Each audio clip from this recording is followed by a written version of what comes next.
Hi, my name is Dale Yahnke. I'm the co-founder and CEO of Dowling Yahnke. I'm joined today by Will Beamer, our president and chief investment officer. We wanted to give you an update on what's going on both in the market and at our firm. These are clearly scary and historic times, unprecedented in some respects. And we wanted to give you an update of what's going on again in the market and with Dowling Yahnke and what we're doing behind the scenes to help. These are because of what's been going on in the marketplace and in the world, frankly, the amount of stress and people calling that are scared has increased dramatically, as you might expect. The world has changed in many ways. April will be a very difficult month. If you look at April, it's when the expectation is that the deaths will peak and will hit an apex, hopefully, and the demands on our medical system will peak as well in the month of April. There will clearly be hot spots around, but when you look at worldwide and when you look at what's been going on with social distancing, our hope is that by the end of this month, we will see the other side of this crisis. But because of that, I think it just increases the stress level that investors are feeling and that everybody is feeling. We wanted to give you an update of what's been going on at Dowling Yahnke with regards to our ability to service our clients and stay in business. We have an exceptional IT department and a business continuity committee that has been working on this for some time, well before the crisis happened, which gives us the ability to work from home and basically work in a seamless manner from what we were doing before. And so we've been very pleased that we've been working remotely since the Friday, the 20th of March, and even a little bit before then to test the systems out. And we can happily say that the systems have worked extremely well, that our communication amongst each other has been great, and hopefully with our clients as well. Our demands on trading and our demands on planning have gone up many-fold, and we've been able to meet those demands. So we're very pleased to report that we're very pleased that the systems have all worked well. We haven't had any real hiccups. We've worked seamlessly with our custodians in this manner. So we're very pleased to report that things are going very smoothly. We're also extremely pleased to report that from a health perspective, we have no cases of COVID-19 amongst any of our employees or any of our employees' families. Safety comes first, and it's the reason why we've been out of the office the last several weeks and will continue to do so. It would appear at the earliest we're talking possibly about being back on May 1st. We think that's probably unlikely, but we don't think there's any possibility this is going to be safe enough to come back before the end of April. With that said, we haven't missed a beat. The one thing that I think we have missed tremendously, at least I can speak for myself, is that we've missed the social side of the interaction that we have with our employees, and we very much missed that interaction we've had with our clients. We've been able to do a lot through video conferencing, a lot through phone calls, a lot through emails, but that doesn't replace the social interaction that we all kind of love to have, and that makes us love the business we're in. So with that said, safety comes first. We can happily report nobody's got COVID-19 in the office or relatives. Our volume of work that we're putting out has been extremely smooth, and the volume has been greater than what we normally experience. So to be able to do that remotely, we're very proud of. So with that said, I'm going to pass the baton over to our president, Mr. Beamer. And Will, why don't you take it away? Thanks, Dale. I think, I'd echo a little bit of what Dale said about this has been an incredibly difficult period, both emotionally as well as financially. And I think, to have people's sort of financial stress compounded by, medical worries about friends, family, has made this just all that more emotional. But sticking with the markets for a few minutes, it's been an incredibly turbulent ride. If you take a quick look at this chart, you can see on the left-hand side is the volatility index for the S&P 500.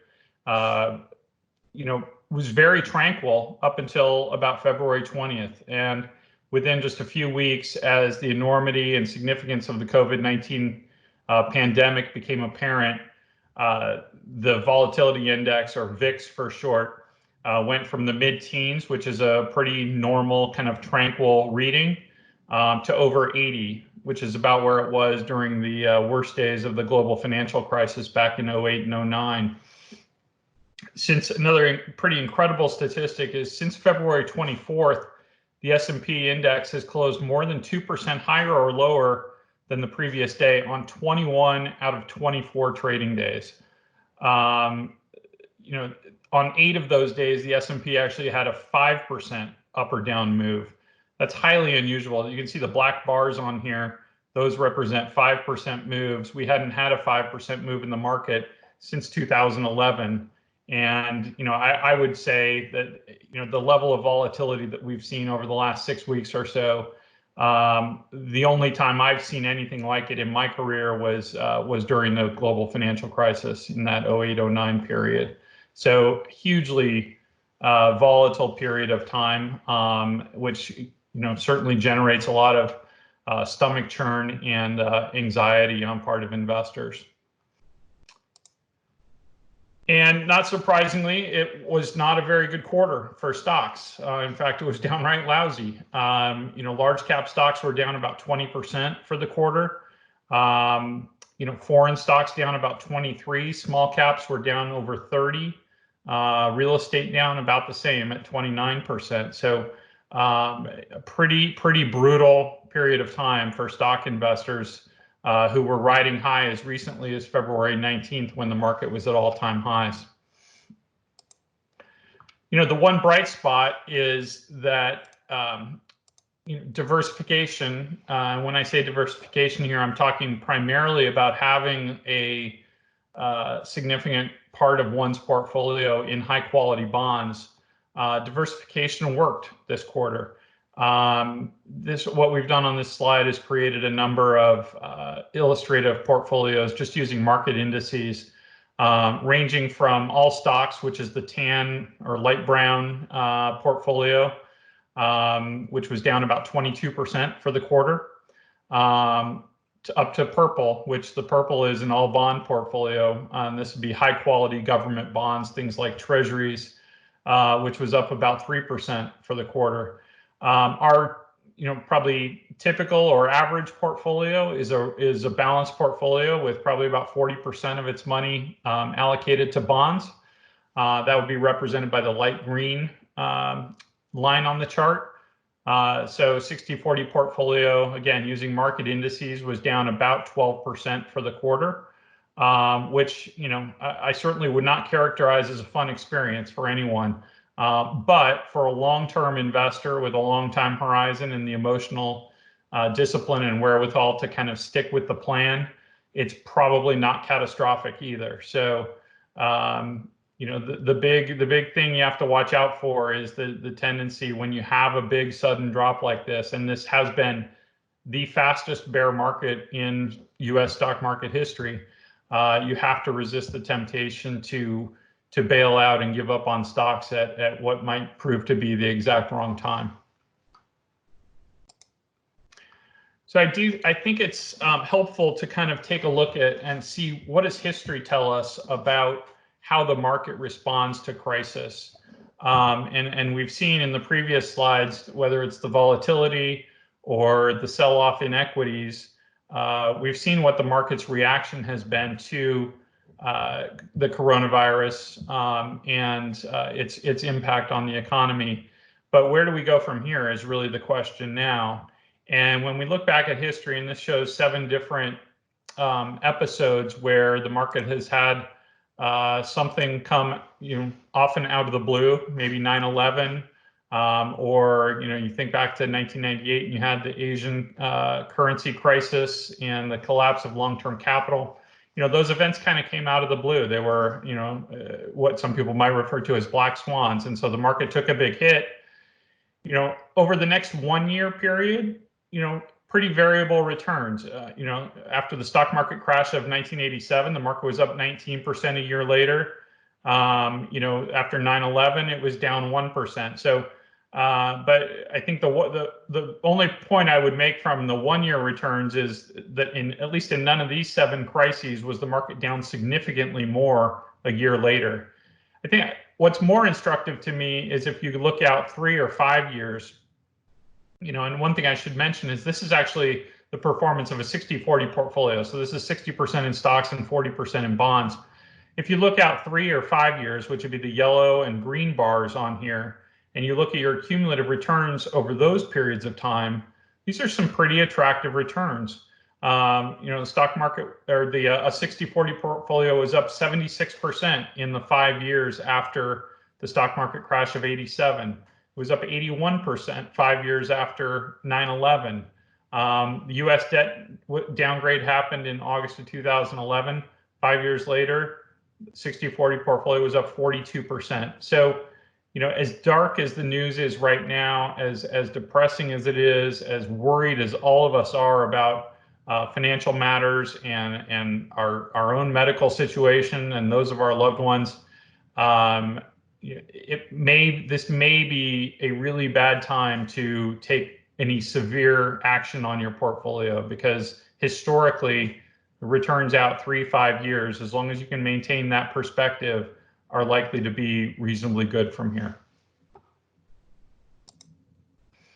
Another piece of history, market history, that I think is helpful is to look at the history of bull and bear markets. And so you can see here, blue is periods of upward trends in the market, and then red shows when the market has hit a 20% bear market, and then how long did it last. So I think the first thing that sort of jumps out here is that the upward trends in the market tend to be of much longer duration and much higher magnitude than the periods of red.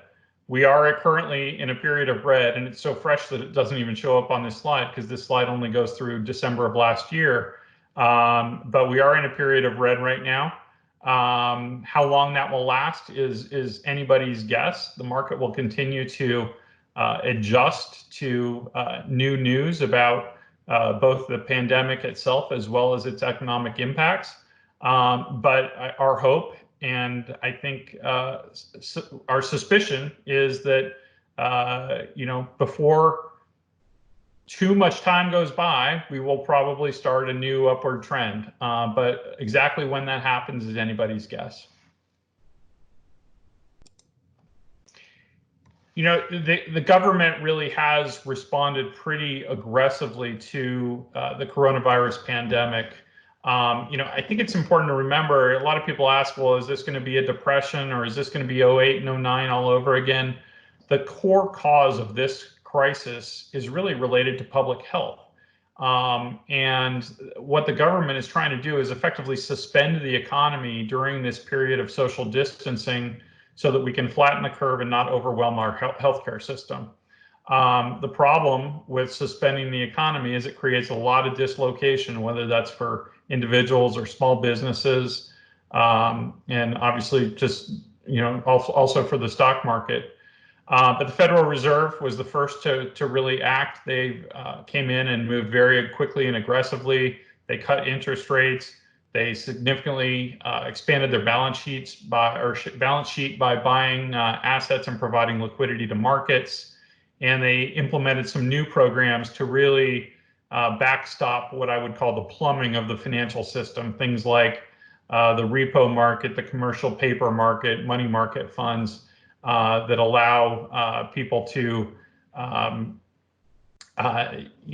trust other counterparties and get transactions done and get short-term financing.